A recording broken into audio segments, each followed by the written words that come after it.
በእንስሳት በጋሪዎች እንስሳት የሚሳቡ ጋሪዎችና በራሱ በእንስሳት ጀርባ የምናደርገው ትራንስፖርቴሽንም ማበረታታት ነው ያለብን። የአህያ ጋሪዎች አሉ፣ የፈረስ ጋሪዎች፣ እሱን ያዘመን እንደ ትራንስፖርት አማራጭ ስራ ላይ እንዲውሉ የማድረግ ስራም እየሰራን ያለው። በዚህም ጥሩ ውጤት ተገኝቷል። መጀመሪያም ቃል ነበረ፣ ቃሉም በመጽሐፈ ብልጽግና ላይ የተጻፈ ነበረ። ይህም እያንዳንድሽ ኢትዮጵያዊ በአህያ እንድትጓዢ፣ በበቅሎ እንድትጓዢ፣ በፈረስ እንድትመላለሽ እናደርግሻለን የሚል ነበር። ቃሉ የሚፈጸም ዘንድ እነሆ ተሽከርካሪዎች የአስፓልት መንገዶችን ለአህዮች ለቀቁ።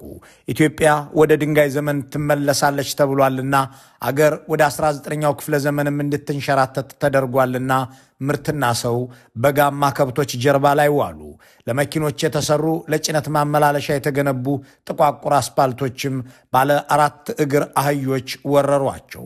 መጽሐፈ ብልጽግና ትእዛዘ ዓለሙ ስሜም ተተገበረ። ኢትዮጵያውያንን የማድህየት ወይም እንዲህ ባለ መልኩ ወደ ኋላ ቀርነት ለመመለስ ደቡባዊ ኢራን ውስጥ የተዘጋ አንድ ሆርሙዝ የተባለ የባህር መስመር ቀዳሚ ተጠያቂ ላለመሆኑ እነ አብይ አህመድ፣ እነ ዓለሙ ስሜ፣ እነ ገብረ መስቀል ጫላ፣ እነ አህመድ ሽዴ አስቀድመው የተናገሩትና ያወጁት ፖሊሲ እማኝ ነው። የኢትዮጵያ ሕዝብ ባለስልጣናቱ ነዳጁን እንደሚሸጡበት የነገሩት ጠቅላይ ሚኒስትሩ ራሳቸው ናቸው። ነዳጅ ከተወደደብህ በእግር መሄድና ገጠር መግባት ልመድ ብለው የመከሩትም እሳቸው ናቸው። መኪና ትቶ በጋማ ከብት እንዲገለገል ያሳሰቡት ሚኒስትሩ ናቸው። በእርግጥ በነዳጅ ጉዳይ እንደ አብይ አህመድ የኢትዮጵያን ሕዝብ ስነ ልቦና የተጫወተበትና ያሰቃየው መሪ ነበረ ማለት አይቻልም። ገና ወደ ስልጣን እንደመጡ ነዳጅ አግኝቼልሃለሁ ብለው ዋሹት። አገሩ የተፈጥሮ ሀብት አግኝታ ችግሯ እንዲቃለል የሚፈልገው ህዝብም ደስ ብሎት ያዳምጣቸው ነበር። ሆኖም እየቀጠፉ ነበርና የተገኘ ነዳጅ አልነበረም። በመቀጠል የነዳጅ ዋጋ ላይ ጭማሪ አድርጌብሃለሁ፣ ይህም የሆነው ዓለም ላይ ዋጋው ስለጨመረ ነው አሉት። ነዳጅ ሌላው ቀርቶ ገዢ ባጣበትና በረከሰበት የኮቪድ ዘመን ሳይቀር ብልጽግናዎች ዋጋውን ይጨምሩ ነበር። ምነው ሲባሉ የዓለም የነዳጅ ዋጋ ስለጨመረ ብለው እንደገና ቀጠፉ። እንደገናም እንደውም የነዳጅ መኪና አታስገቡም፣ የኤሌክትሪክ መኪና ብቻ ግዙ ብለው አዘዙ። ቀጠሉና ኦቪድ ግሩፕ በተሰኘው የጠቅላይ ሚኒስትሩ ድርጅት በኩል በአየር በገመድ ላይ የሚሄድ ያለ ነዳጅም የሚራመድ መኪና አስገባልሃለሁ ብለው ለዚሁ ህዝብ አስነገሩ። በሚዲያዎቻቸውና በኦቪዳቸውም እንዲሁ አዘገቡ። ኦቪድ ግሩፕ የትራንስፖርት ችግርን መፍታት የሚያስችል የኬብል ካር ወይም በገመድ ላይ ተንጠልጣይ የህዝብ ትራንስፖርት ቴክኖሎጂን ተግባራዊ ሊያደርግ መሆኑን የድርጅቱ ዋና ስራ አስፈጻሚ ዮናስ ታደሰ ገለጹ። እዛ የሚኖረው ሰው የትራንስፖርት አገልግሎት በቀላሉ ሊያገኝ ይገባል። ስለዚህ በሁለት ፌዝ የተከፈለ የመጀመሪያው አዲስ ከሚሰራው ከገላንጎራ ቦታ ወይም ከቡልቡላ አካባቢ ጀርባ ነው ቦታው። ከዛ ወደ ሜክሲኮ አደባባይ የሚሄድ የመጀመሪያው ምዕራፍ ወደ 11 ኪሎ ሜትር የሚሆን አለ። ሁለተኛው ምዕራፍ ደግሞ ከዛው ቦታ ወደ ጫካ አዲሱ ሳተላይት ከተማ በክቡር ጠቅላይ ሚኒስትራችን እየተገነባ ያለ። እንዲህ እያሉ በነዳጅ ጉዳይ ላይ ብዙ የተናገሩትና ያስነገሩት ጠቅላይ ሚኒስትሩ ከ8 ዓመት በፊት የነዳጅ ባለቤት አደረግኩ ያሉትን ይህንኑ ህዝብ ገጠር ግባ ማለታቸውንም በእግር ሂድ ብለው ማዘዛቸውንም ቀጠሉና እንደውም በገመድ አድርጌ በሰማይ ላይ እንድትበራ አደርግሃለሁ አሉት። ይህንን ሲሉ ከኖሩ ከዓመታት በኋላ ጋዝ ማውጫ ፋብሪካ ገነባውልህ ብለው ሌላ ውሸት ጨመሩለት። እንዲህ እያሉ የ1 ሊትር ነዳጅ ዋጋ 142 ብር አድርሰዋታል። እሳቸው ስልጣን ሲይዙ ይቺ 1 ሊትር 18 ብር የምትሸጥ ነበረች። ኢትዮጵያ መኪና ካስገባችበት ከ19ኛው ክፍለ ዘመን መጨረሻ ዘመን ጀምሮ እስከ 21ኛው ክፍለ ዘመን መጀመሪያ ማለትም እስከ 2010 ዓ.ም ድረስ የነዳጅ ዋጋ 18 ብር ድረስ ብቻ ነው ያደገው። በ3 ክፍለ ዘመናት በመቶ ዓመታት ጉዞ ውስጥ 18 ብር ድረስ ብቻ ያደገውን የ1 ሊትር ነዳጅ ዋጋ የአብይ አህመድ ጦርነትና ቤተ መንግሥት ግንባታ ይሳለጥ ዘንድ በ8 ዓመት ውስጥ 142 ብር ደረሰ። ይህ ሁሉ የሆነው በሆርሙዝ መዘጋት ምክንያት ነው የሚለውን ቀልድ ጮክ አድርገው ለመኮመክ እየሞከሩ ያሉ ሰዎች ጥቂት አይደሉም። ይህም በነዳጅ ጉዳይ አገዛዙ የሚያቀጣጥለው ሌላ ውሸት ነው። ሆርሙዝ ሳይዘጋ በፊትስ የነዳጅ መጥፋትና መወደድ የተለመደ አልነበረምን? ለመሆኑ ግን በሆርሙዝ በኩል ኢትዮጵያ የምታስገባው ነዳጅ አላት ወይ? በመካከለኛው ምስራቅ ጦርነት አብይ አህመድ ከነ መሐመድ ቢን ዛይድ ወገን ባይሰለፉ ኖሮ የኢትዮጵያ የነዳጅ እጦት ይህንን ያህል ይበረታ ነበርን? ደግሞስ የዚህ ነዳጅ መጥፋት አንድን የአብይ አህመድን የጦርነት እቅድ አላዘገየምን?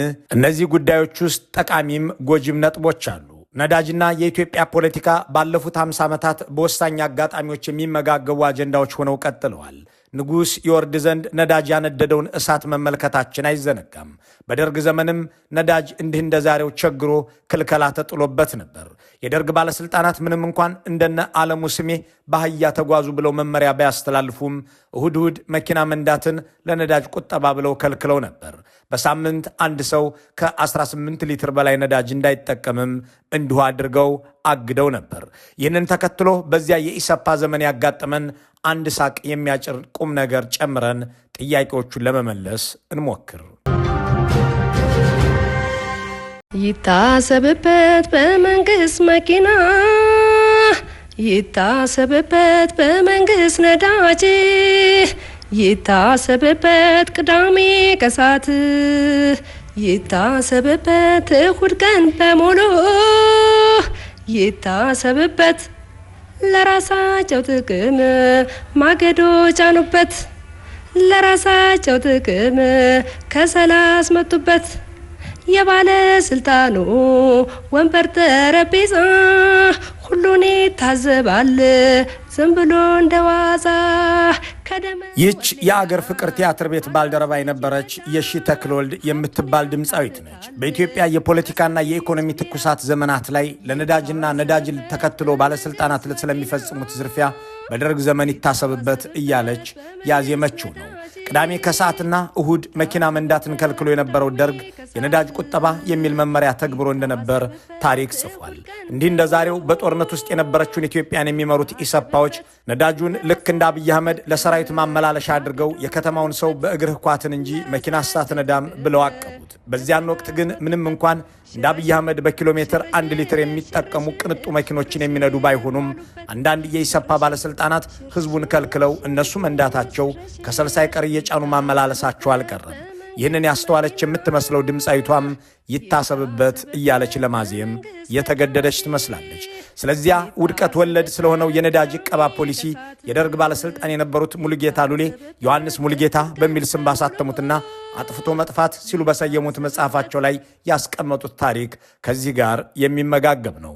ቃል በቃል ስንጠቅሰው እንዲህ ይነበባል። የነዳጅ አጠቃቀምና እሁድ እሁድ አለመንዳት አዋጅ ታወጀ። አዋጁ የመንግስት መኪና ከሹሙ ይልቅ በሹፌሩ ቁጥጥር ስር እንዲሆን ያደረገ ነበር። የደንብ ልብሱን ያለበሱ ሰዎች በየመስሪያ ቤቱ በተቋቋመው የቁጥጥር ኮሚቴዎች፣ የፓርቲ ኮሚቴዎችና ከፍተኛ ባለስልጣኖች ዘለፋና ስድብ ይጠብቃቸዋል።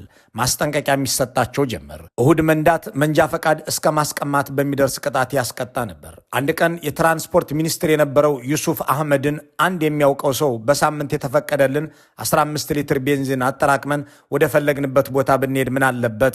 አዲስ አበባ ሰፊ ከተማ ናት። ኮልፌ የሚኖር ወዳጅ፣ ገፈርሳ የሚኖር ዘመዴ ይሞታል። መኪና እያለኝ ልቅሶ እንዴት አልሄድም? የማህበራዊ ግዴታስ መወጣት እየታከተን አይደለም ወይ ይለዋል። ዩሱፍ አህመድም የነዳጅ ዕቀባው ዓላማ እንደ ለቅሶ ያሉትን አስፈላጊ ያልሆኑ ልማዶችን ለመዋጋት ጭምር ነው ብሎ መለሰለት። ሰውየው ፈጠን ብሎ እኔ እኮ ለቅሶ የሚሄደው ግፋ ቢል እስከ ኮልፌና ጉለሌ ድረስ ነው። የለቅሶ ልማድ የሚከፋው በእኛ ነው ወይ? ሊቀመንበር መንግስቱ በቅርቡ ለለቅሶ 3 ጊዜ ወደ ሞስኮ አልሄዱም ወይ? ብሬዥኔቭም ቸርኔንኮም ሲሞቱ ለለቅሶ ብለው ሞስኮ ድረስ ሲሄዱ እኔ እንዴት የአዲስ አበባ ወዳጄን እንዳልቀብር እከለከላለሁ ብሎ ይጠይቀዋል። ዩሱፍም እንደለመደው ይደነግጥና ልጆችን ላሳድግበት ብሎ ያለ ሰላምታ ተለያየው። ይህ ሳቅ የሚያጭር አስተያየት ይታሰብበት የሚልን ዘፈን አዋልዷል። ታሪኩ ደግሞ ከ40 ዓመታት በኋላ ተመልሷል። አብይ አህመድና ግብረ አበሮቻቸው እንደ ደርግ ዘመን በሳምንት 18 ሊትር ተጠቀም ብለው መጠን ሳይሆን የገደቡት የህዝብን የነዳጅ ማግኘት መብት ሲሆን ሹማምንቱ ግን እንዳሻቸው እንዲነዱ መከላከያቸውም ቅድሚያ እንዲሰጠው አድርገዋል።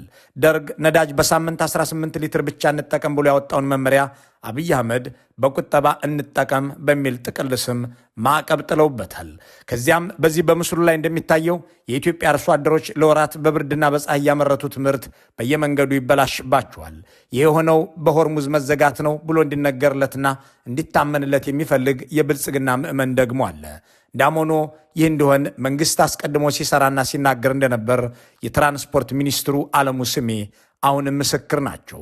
ኢትዮጵያ እየተለወጠች መሄዷ፣ ዘመናዊ ትራንስፖርት የሚጠቀመው ህዝብ መብዛቱ፣ አስፋልት መስራቷ እያበሳጨው ወደ ስልጣን የመጣው ኦህዴድ ለምን ሰው እኛ እንዳደግንበት በእግሩ አይሄድም ያለው ገና ሀበሻ ስለ ሆርሙዝ መዘጋት መስማት ሳይጀምር ከዓመታት በፊት ነው። አሁን የኑሮ ዘይቤያችን በጣም ተበላሽቶ እኛ ድሮ ገጠር ሆነን ብዙ ኪሎ ሜትር በእግር እንሄዳለን። አሁን ዘመድ ጥየቃ ወደ ገጠር ሲሄድ የኑሮ ዘይቤ ተለውጧል። አይሄድም ሰው በገጠርም በእግሩ አይሄድም። ሞተር ሳይክል አለ፣ ባጃጅ አለ፣ ሌሎች ትራንስፖርት አማራጮች አለ። አሁን ፈረስ እንኳን መጠቀም፣ የጋማ እንስሳት እንኳን መጠቀም እየቀነሰ ነው እየመጣ ያለው። እሱ ባህል ጥሩ አይደለም። በእግራቸው መሄድ አለባቸው። ኢትዮጵያውያን በመንግስታት ጥረትና በትውልድ ልፋት ከእግረኛነት ወደ ባለመኪናነት የተቀየሩበት መንገድ የሚያበሳጨው ብልጽግና በምናቤ መኪና እየነዳሁ ያደግሁ ነኝ የሚሉ ጠቅላይ ሚኒስትር የሚመሩትም አገዛዙ ሰው እንዴት በመኪና ይሄዳል እያለ መበሳጨት የጀመረው ገና በስልጣኑ ማለዳ ላይ ነው። አለሙ ስሜ እሳቸው በልጅነታቸው ገጠር እያሉ በሚሄዱበት ባዶ እግር ህዝብ እንዳይጓዝ የተደረገበት መንገድና ስራ ብስጭት ያደርጋቸዋል። ለምን እንደኔው እንደ ድሮው ሲጓዝ አላገኘሁትም? ወደ ገጠር ሲሄድ ሰው ሁሉ በተሽከርካሪ እየተጓዘ ነው፣ የህዝቡ የኑሮ ዘይቤ ተለወጠ እያሉ ንዴታቸውን ይናገራሉ። ጠቅላይ ሚኒስትሩም የሚያበሳጫቸው ይኸው ነው። በእግራችሁ ሂዱ፣ ነዳጅ ተወደደ አትበሉኝ ካሉ ቆይተዋል። በእርግጥ ነዳጅ በኢትዮጵያ ፖለቲካ ትኩሳቶች ላይ የተቀጣጠለበት ዘመን ቢኖርም በኢህአዴግ ዘመን ነዳጅ ቸገረን የሚል ሻጭ ተሰልፎ የሚያድር ሸማች አልታየም። ዋጋውም ፍጹም ዝቅተኛና የተረጋጋ ነበር። አስፓልቶችና መንገዶች በብዛት እንዲሰሩ፣ አርሶ አደሮች ምርታቸውን አውጥተው እንዲሸጡም መንገዶችንም እንዲጠቀሙ ተደርጓል። በመቶ ሺህ የሚቆጠር ኪሎ ሜትር ርቀት ያላቸው መንገዶች የተሰሩትም ህዝብ ከአህያና ፈረስ ወርዶ በመኪና ተጓጉዞ አጓጉዞ ምርታማና ስልጡን እንዲሆን ነበር። ይህ ግን ብልጽግናን አናደደው። ከዚያም የአገሪቱን አርሶ አደሮች ምርት በየማሳው እንዲበላሽ፣ የነጋዴዎችን ዕቃ በየጎዳናው እንዲቀር አድርጎ ነዳጁን ከባለስልጣናት ጋር በሽርክ ከነጋዴዎችም ጋር እንዲሁ እየተከፋፈለ በኮንትሮባንድ ሸጠው ጀመር። ይህንን የሚያሉት ጠቅላይ ሚኒስትሩ ናቸው። ነዳጅ ካመጣን በኋላ ነዳጁን ማንም ደላላ እንደፈለገ የሚቸበችበው መፍቀድ ማለት የኢትዮጵያ አጠቃላይ ሀብት ለጥቂቶች መስጠት ማለት ነው። እኛ እንገዛለን፣ ወደ ሁሉም ሰፈር ይሄዳል። አንዳንዴ ደግሞ ነዳጅ እንገዛለን፣ የገዛውን ነዳጅ ግለሰብ ገዝቶ በራሱ ስቶር ያስቀምጣል፣ በራሱ ማደያ። የገዛን 100 በርሜል ነው፣ የገዛን ከ3 ቀን በፊት ነው። ግን ቀኑ 26 27 ከደረሰ ዋጋ ሊቀየር ይችላል፣ ነዳጅ የለኝም ይላል። የተከበሩ ጠቅላይ ሚኒስትር ሆይ፣ ታዲያ ይህንን ያህል የሌብነት መዋቅሩን ካወቁት የእርሶ እጅም ከሌለበት በቀር ለምን መፍትሄ አልሰጡትም? ነዳጅ ማስገባት የተጀመረው በእርሶ የስልጣን ዘመን አይደለም። ታዲያ ለምን በእርሶ ዘመን የነዳጅ ኮንትሮባንድ እንዲህ ተስፋፋ? እንዲህ ባለ መንገድስ የአገሪቱን ነዳጅ የሚሸጠው የመንግስት ሹም መሆኑ ጭምር ከተናገሩና ልክ እንደ ሌቦቹ መውጫ መግቢያውን ሁሉ በዝርዝር ካወቁ ከዚህ ኮንትሮባንድ ላይ የእርሶ ወይም የቅርብ ቤተሰቦቹ ድርሻ ስንት ነው ብሎ መጠየቅ ድፍረት ይሆናል ወይ? የጠቅላይ ሚኒስትሩን ስም የማያነሳው ግን ደግሞ የመንግስት ባለስልጣናት ነዳጅ ነጋዴ መሆናቸውን የሚገልጸው የሌላኛው የብልጽግና ሹም ገብረ መስቀል ጫላ ማብራሪያና የሰሞኑ የአህመድ ሺዴ መግለጫ ነው። ጠቅላይ ሚኒስትሩም ያክላሉ እሳቸውን ሳይሆን የሶማሌ ክልል ባለስልጣናትን ነዳጅ ነጋዴዎች መሆናቸውን ይጠቁማሉ። ቦቴውን ከነ ህይወቱ ጭኖ ወስዶ ነው የሚሸጠው። 43000 46000 ሊትር ወይም 23000 24000 ሊትር ጭኖ ሄዶ ነው ጎረቤት ሀገር የሚሸጠው። አይደለም ዞሮ ጎረቤት ሀገር መሸጥ ብቻ ሳይሆን ከጅቡቲ ጭኖ ከሆራይዘን ጭኖ ተመልሶ ጅቡቲ የሚሸጥበት አጋጣሚ ነበር። በዚህ ህገወጥ የግብይት ሰንሰለት ላይ የተሳተፉ አካላት የመንግስት ተቋማትንም ጨምሮ እና በዚህ ላይ ተሳትፎ ያላቸው አካላትን ወደ ህግ ቁጥጥር ስር የማዋል ስራ ተጀምሯል። ቶቆጫሌ የሚባል ቦታ እኮ ኢትዮጵያ የምትመዘበረው በዛ ሌብነት ውስጥ የሶማሌ ክልል አመራሮች ምንም ሚና የለንም ብትሉ ተረት ነው። ቶቆጫሌ መጫወቻ ያደረገ በእናንተ ሽፋን ማስተካከል። ሶስተኛ ነዳጅ የኢትዮጵያ ነዳጅ በእናንተ አልፎ ወደዛ እየሄደ ያለው ኢንፍሌሽን የሚባለው ነዳጅ ማለት ነው።